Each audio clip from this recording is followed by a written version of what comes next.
Assalamualaikum. Halo, ciao. Kami dari kelompok 6 yang beranggotakan Ingrid Amanda Muharrama, Dimas Pratama Agung Siswanto, Adisti Anastasia Oktaviani, dan Haini Relawati.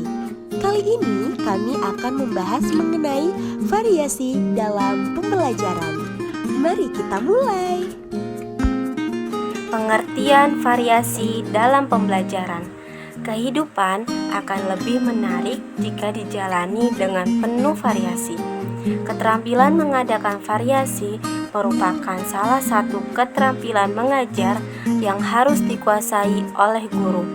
Dalam proses pembelajaran, tidak jarang rutinitas yang dilakukan oleh guru seperti masuk kelas, mengabsen siswa, menagih pekerjaan rumah, atau memberikan pertanyaan-pertanyaan yang membuat siswa merasa jenuh dan juga bosan.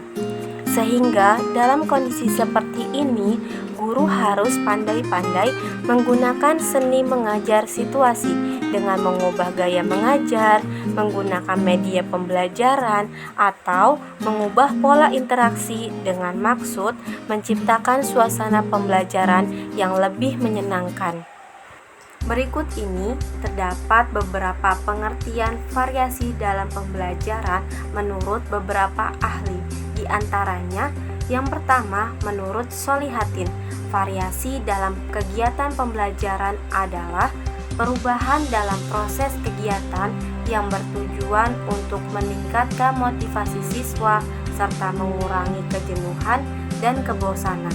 Yang kedua, menurut Mulyasa, mengadakan variasi merupakan keterampilan yang harus dikuasai guru dalam pembelajaran untuk mengatasi kebosanan peserta didik agar selalu antusias, tekun, dan penuh partisipasi. Lalu yang ketiga, menurut Usman dalam Mustaqim tahun 2011, ia mengatakan bahwa variasi pembelajaran merupakan suatu aktivitas guru dalam proses belajar mengajar guna mencegah kebosanan yang dialami siswa pada saat mengikuti pembelajaran tersebut, sehingga mewujudkan kondisi belajar mengajar yang kondusif, menumbuhkan antusias siswa, serta penuh partisipasi. Sehingga dari beberapa pendapat tersebut dapat disimpulkan bahwa variasi dalam pembelajaran merupakan suatu keterampilan yang harus dilakukan oleh guru agar dapat membuat suatu hal atau tindakan baru sehingga siswa bersemangat untuk mengikuti pembelajaran. Tujuan variasi pembelajaran. Tujuan mengadakan variasi pembelajaran antara lain yang pertama, menarik perhatian peserta didik terhadap materi pembelajaran yang tengah dibicarakan. Yang kedua, menjaga kestabilan proses pembelajaran baik secara fisik maupun mental. Yang ketiga, membangkitkan motivasi belajar selama proses pembelajaran. Yang keempat, mengatasi situasi dan mengurangi kejenuhan dalam proses pembelajaran. Yang kelima, memberikan kemungkinan layanan pembelajaran secara individual. Yang keenam, membentuk sikap positif terhadap guru dan sekolah. Dan yang terakhir, yang ketujuh, meningkatkan dan memelihara perhatian siswa terhadap relevansi proses belajar mengajar. Manfaat penggunaan variasi pembelajaran. Menurut Hermawan, manfaat mengadakan variasi pembelajaran antara lain: 1. Menumbuhkan dan meningkatkan motivasi dan perhatian siswa terhadap tema pembelajaran yang dibahas dan keterkaitan di dalam yang ada dalam tema tersebut. 2. Memberikan kesempatan kepada siswa untuk mengembangkan rasa ingin tahu tentang sesuatu yang baru dalam suatu tema yang dipelajarinya. Ketiga, memupuk perilaku positif siswa terhadap guru yang telah melakukan proses pembelajaran dengan lebih hidup dan bervariasi. Yang keempat, menghindari siswa dari proses pembelajaran yang membosankan dan monoton. Yang kelima, meningkatkan kadar keaktifan dan keterlibatan siswa dalam berbagai pengalaman pembelajaran yang menarik dan terarah. Yang keenam, melayani karakteristik siswa dan gaya belajarnya yang beraneka ragam. Prinsip penggunaan variasi pembelajaran. Menurut Anita, agar variasi dapat berfungsi secara efektif, guru perlu memperhatikan prinsip penggunaan sebagai berikut. Yang pertama, variasi yang dibuat harus mengandung maksud tertentu serta sesuai dengan tujuan yang ingin dicapai. Karakteristik kemampuan siswa, latar belakang sosial budaya, materi yang sedang disajikan, dan kemampuan guru menciptakan variasi tersebut. Variasi harus terjadi secara wajar, tidak berlebihan sehingga tidak mengganggu terjadinya proses belajar. Yang ketiga, variasi harus berlangsung secara lancar dan berkesinambungan, hingga tidak merusak suasana kelas dan tidak mengganggu jalannya kegiatan belajar. Yang keempat, komponen-komponen variasi yang memerlukan pengorganisasian dan perencanaan yang baik perlu dirancang secara cermat dan dicantumkan dalam rencana pembelajaran. Dan pembelajaran dapat dikelompokkan menjadi 3 bagian, antara lain: pertama, variasi gaya dalam mengajar. Variasi gaya dalam mengajar ini pada dasarnya meliputi variasi suara, variasi gerakan anggota badan, dan variasi perpindahan posisi guru dalam kelas. Bagi siswa, variasi gaya dalam mengajar tersebut dilihat sebagai sesuatu yang energik, antusias, bersemangat, dan semuanya memiliki relevansi dengan hasil belajar. Perilaku guru seperti itu dalam proses belajar mengajar akan menjadi dinamis dan mempertinggi komunikasi antara guru dan anak didik, menarik perhatian anak didik, menolong penerimaan bahan pelajaran, dan memberi stimulasi. A. Variasi suara. Variasi suara adalah perubahan suara dari keras menjadi lembut, dari tinggi menjadi rendah, dari cepat berubah menjadi lambat, dari gembira menjadi sedih, atau pada suatu saat memberikan tekanan pada kata-kata tertentu. B. Memusatkan perhatian. Memusatkan perhatian siswa pada hal-hal yang dianggap penting dapat dilakukan oleh guru. Misalnya, dengan perkataan, "Perhatikan ini baik-baik," atau "Nah, ini penting sekali," atau "Perhatikan dengan baik, ini agak sukar dimengerti." C. Kesenyapan atau kebisuan guru yang dapat menarik perhatian siswa. Adanya kesenyapan, kebisuan, atau selingan diam yang tiba-tiba dan disengaja selagi guru menerangkan sesuatu merupakan alat yang baik untuk menarik perhatian karena siswa ingin tahu apa yang ingin terjadi. D. Mengadakan kontak pandang. Bila guru sedang berbicara atau berinteraksi dengan siswanya, sebaiknya pandangan menjelajahi seluruh kelas dan melihat ke mata murid-murid untuk menunjukkan adanya hubungan yang intim dengan mereka. Kontak pandang dapat digunakan untuk menyampaikan informasi dan untuk mengetahui perhatian atau pemahaman siswa. E. Variasi gerak badan dan mimik. Variasi dalam ekspresi wajah guru, gerakan kepala, dan gerakan badan adalah aspek yang sangat penting dalam berkomunikasi. Gunanya untuk menarik perhatian dan untuk menyampaikan arti dari pesan lisan yang dimaksudkan. Ekspresi wajah misalnya tersenyum, mengerutkan dahi, cemberut, menaikkan alis mata untuk menunjukkan kagum, tercengang, atau heran.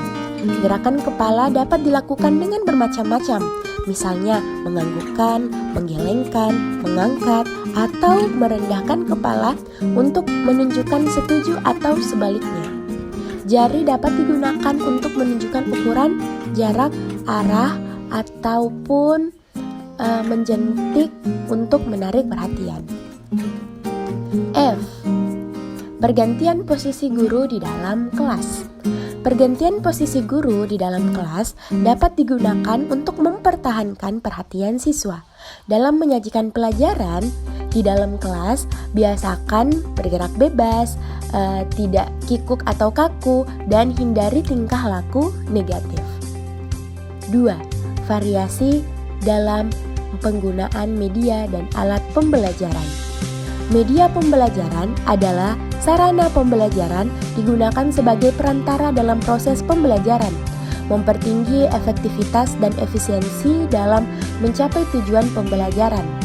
Media dan alat pengajaran bila ditinjau dari indera yang digunakan dapat digolongkan menjadi 3 bagian, yakni dapat didengar, dilihat, dan diraba. A. Komponen menggunakan media dan alat pembelajaran, yaitu pertama, variasi alat dan bahan yang dapat dilihat atau visual aids.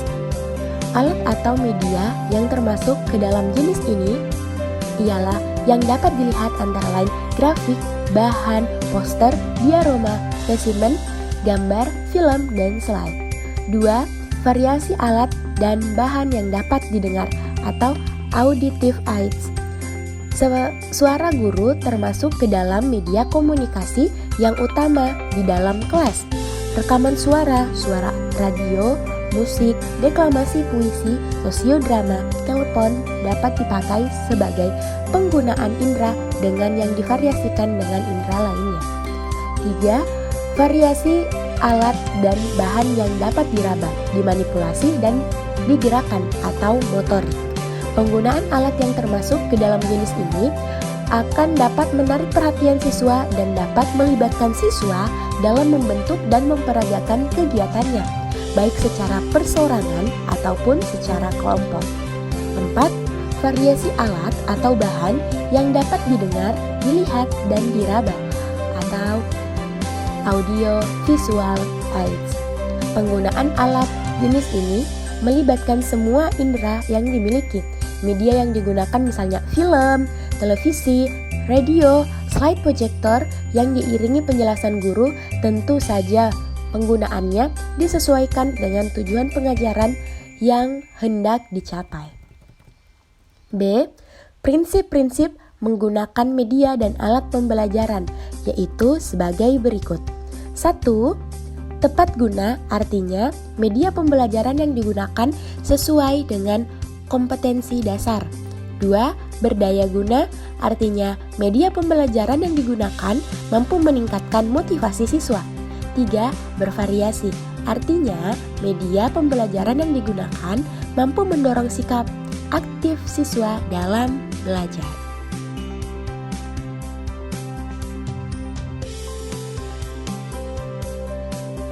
Tiga, variasi dalam pola interaksi dan kegiatan siswa.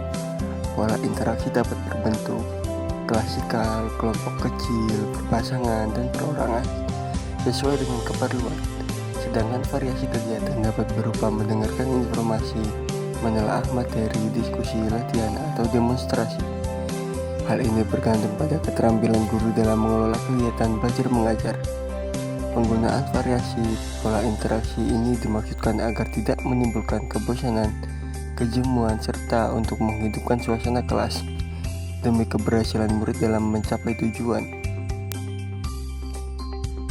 Anita mencontohkan variasi pola interaksi dan kegiatan.